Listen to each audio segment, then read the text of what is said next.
Our next problem is about solid geometry. Ayan, so solid geometry, we have the similar solids. Ayan. The famous Pyramid of Egypt has an altitude of 15 meters and a weight of 4,000 kilograms. It has a square base. At what distance from its base must it be cut by a plane parallel to its base so that the two solids of equal weight will be formed? Equal weight daw. Excuse me. Equal weight daw yung mag-form. So, drawing lang natin. Meron daw tayong pyramid. Ayan. Pasensya niyo na ang aking drawing. Pyramid daw po tayo. Ganyan yung 3D. So, meron daw siyang square na base. Ayan. Ayan. Ngayon, ang altitude niya daw po ay 15 meter. Ngayon, ang may weight daw siya. So, ang weight daw po nito ay 4,000 kilogram. At what distance from the base? So, dito, mula dito. H, sabi natin H. Must it be cut by a plane parallel to its base? So, parang meron tayong plane dito.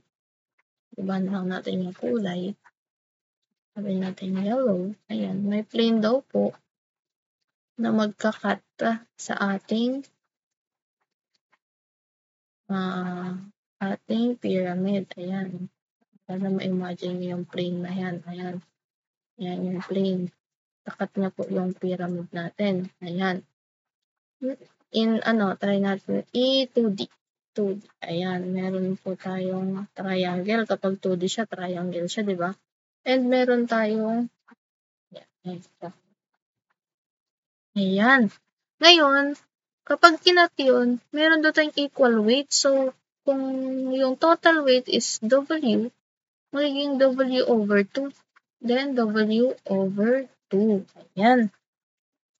So, dun po sa similar solid, yung concept po ng similar solid is yung volume ng smaller over yung volume total or yung volume ng bigger is equal to yung any quantity or mapa-base or mapa-height basta any quantity or height, sabihin natin height x ng smaller is over yung y, yung x sa smaller, yung height sa smaller over yung height sa bigger. Ganon.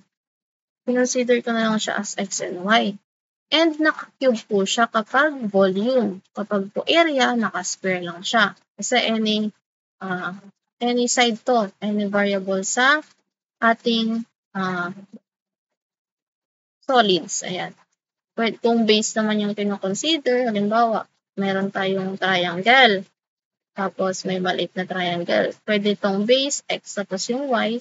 Pwede rin naman yung height. Pwede itong x tapos yung height po nito na y. Ganon. Ganon po siya.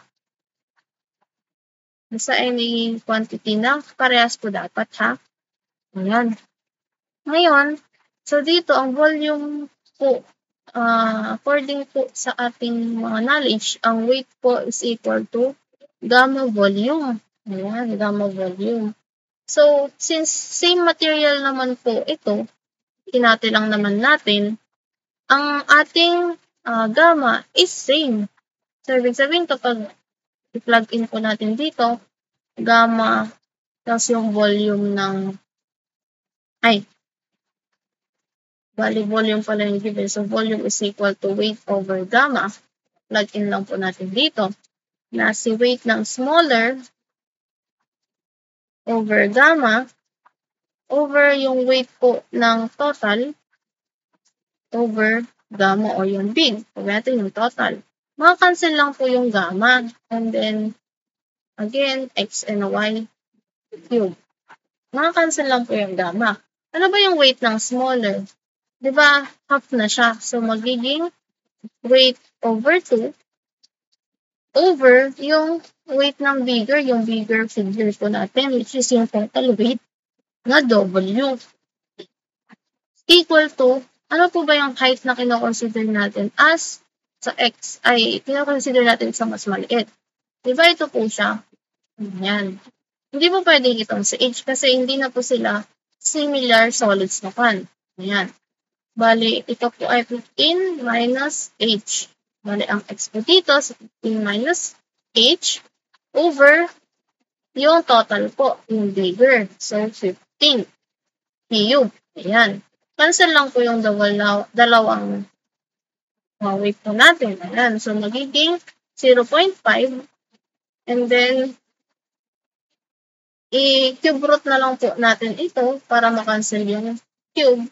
Then ito magiging cube root din. So, cube root of 0.5 is equal to 15 minus h over 15. So, ang ating height po pala na height po ng plane na maghahati sa ating solid into two equal weights is pala, wait, grammar na naman. Cube root po, shift, yung x, shift, ito po, cube root ng 0.5 equal to 15 minus x over 15. Shift so 3.09 or 3.1. Ano yun? Nakuha natin. Ganun lang siya. Ito po yung concept ng similar solid. Pwede mong i-ratio. Ayan, i-ratio. As long as similar sila ha, hindi pwedeng ito sa baba, dapat ito sa taas. Kasi kung triangle ito, dapat triangle din yung i-consider natin. Ayan. Next po tayo. Ito po, P6 ulit. P6 po ulit. Ayan. Wow, P6. Projectile motion naman po ito. Projectile motion. Pero ito po ay problem na may halong ayan. Algebra. Ayan. So, ayan. Each year, the pumpkin chunking contest is held in Lewis, Delaware? Hindi ko alam. The object of the contest is to propel an 8 to 10 pound pumpkin as far as possible. Steve Young of Hopewell, Illinois, set the 1998 record of 4,026.32 feet. Ayan. Suppose you build a machine that fires the pumpkin. That fires the pumpkin. So, meron tayong machine. Ano bang pwedeng kanyon na lang. Ayan. Tapos, kanyon siya. Ito yung pumpkin. Ipangit naman. Alam mong bawang.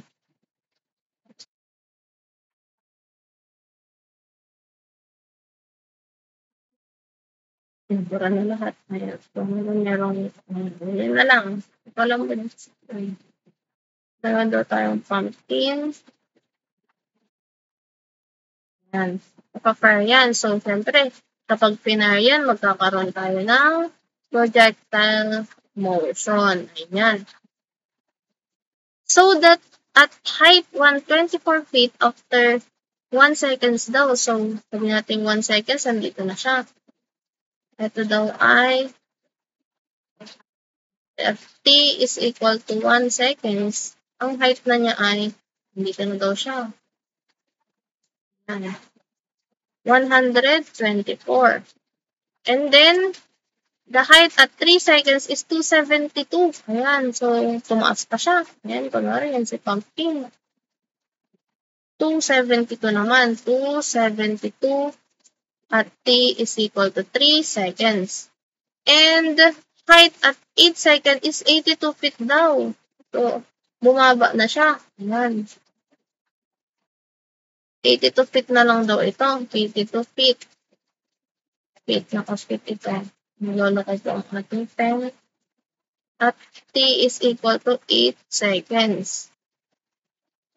Find the initial height of the pumpkin. So, initial height daw ito. Anong height to? At t, syempre initial. So, nandun pa lang siya sa may machine na binild mo. Or, binild mo. Okay. T is equal to 0. Diba?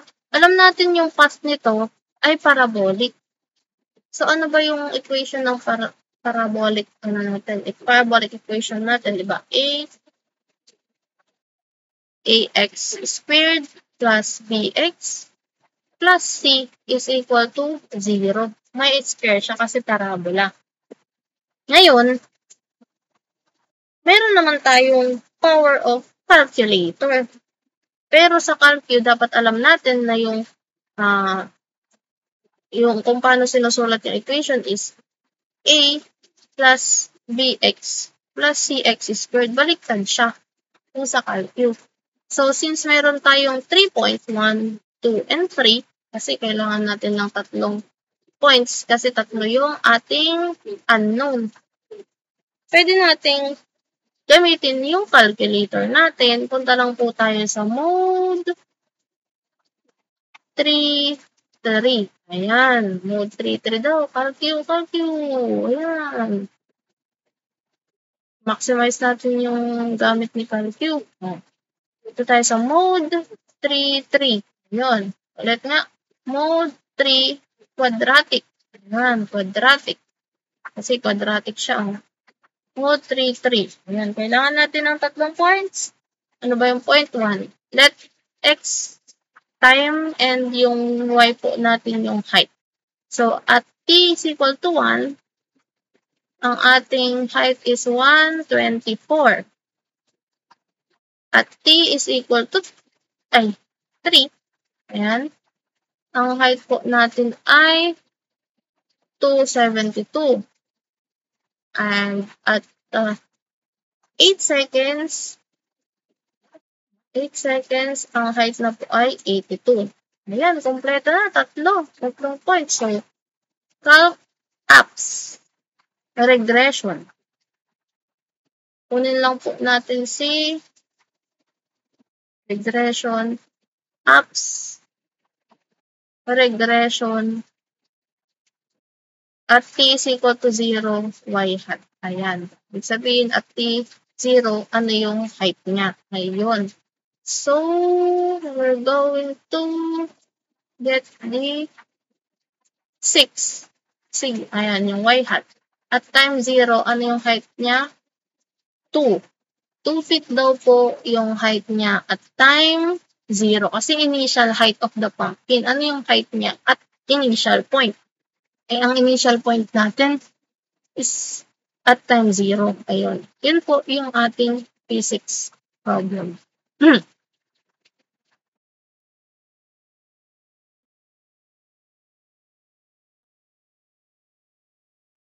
For our final problem po, si analytic geometry naman. Analytic geometry. So, ang analytic geometry po natin is about distance from a point to a line. Distance from a point to a line.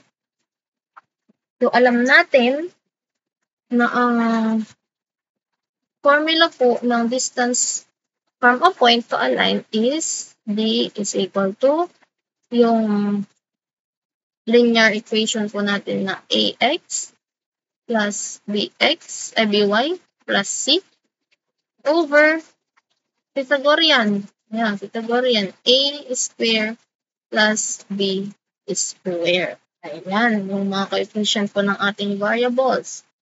Ngayon, ating basahin ang ating problem. Namalat na po talaga si speaker. For the figure shown, assume that xy coordinate of point P are, yun daw, yung x and y coordinate na daw, ay 1123.82 ba? And ang y niya po ay 5.5. 09.41. Parang intindihan pa. And the coordinates of the black corners, ito po yung black corners natin. Itong point dito ay 865.49 and 416.73. Ayan. Dito naman sa point na to ay 1557.41 and 669.09. Ayan. Ayan pala, mga points. Ngayon, paano natin na-ataklin yung ganitong problem? What is the perpendicular distance daw of point P from line AB? Ano daw ito? Perpendicular distance. Ayan. From point P, distance of point P from line AB. All units are in feet. Okay. Ganito po siya. Pwede natin munang kunin yung, kasi meron tayong distance from a point to a line, di ba? Kunin muna natin yung equation of a line. Pwede natin gumamit ng, kunin muna natin yung slope is equal to y square minus y2 minus y1 over x2 minus x1. And then, ito yung slope, yung with 2 points. Ayan, 2 points na. Pwede na natin gamitin yung y minus any point, y1 na lang, x minus x1. Pwede to. Pwede rin naman natin kunin na lang gamit yung calcu. Diba? Kapag may nakita tayong line, mode 3-2. Ayan, yung favorite natin mga calculator functions. Mode 3-2. Kasi mayroon tayong line. Kunin na lang natin yung equation of a line. Ayan. Mag-mode 3-2 na lang tayo. Huwag natin pahirapan yung sarili natin. Mode 3-2. Mode 3-2. Ayan. Mode 3-2 tayo. At, ito, kunin natin yung dalawang point. Kasi may point naman along the line. Diba? May dalawang point. So, kayang-kaya. 865 daw. Ayan, dito na lang. At x is 865.49. Tapos ano yung isang x? 1557.41. Ang y ng 865.49 is 416.73. And then, yung y coordinate ng 155.41 is 669.09. Ayan. CA lang tayo. Apps. Yung regression po. And kunin natin yung A and B. So, yung A po natin is 1 equals. Store na lang natin yan kay A. Ayan. And then, apps regression B din. Store na lang po natin siya kay B. Store kay B. Ayan. Ngayon. Ngayon, di ba yung format po sa calcu ay ang equation of a line is mx plus b. Kaso ang format po sa calcu ay baligtad ulit, a plus bx. So, ang slope po natin ay na kay b, and yung constant po natin, yung intercept po natin ay na kay a. Ganyan po siya. Yan, yan po. Ganun siya. Baligtad, di ko alam bakit baligtad eh. At di na lang inano. Pero ganun talaga. Dapat alam pa rin natin yung format ngayon. So, nakastore na po si A, yung intercept po natin kay A, and yung slope po natin kay B. Ngayon, since ang ating equation ay this one, ito po ay yung gagawin lang po natin ganitong form. O, di magiging bx may minus 4, punta na lang po natin si y doon. Minus y plus a. Ito na po yung is equal to 0. Ito na po yung equation ng ating line. Ayan, standard. Ayan, standard. Kasi yung 0 niya nasa kabila. Standard or general? Ayun, hindi ko alam na yun. Basta yan. Yan. Ngayon, pwede na po natin siyang i-plug in sa ating calculator. Ayan. Correct nyo na lang po kung standard yun or general. I forgot na. Mag-mode 1 na po tayo. So, ito po yung susundan nating syntax. Bali, magiging yung distance formula po natin ay d is equal to bx minus y plus a over yung coefficient po natin, si b square plus, ano po ba yung coefficient na y? Negative 1 square. Makuha na po natin si distance. Ayan. Bale, b, nakastore kay b, x minus y plus si a over b squared plus negative 1 daw squared. Ayan. Calc lang tayo dito. And yung x and y, yung point ng p, yung point p na.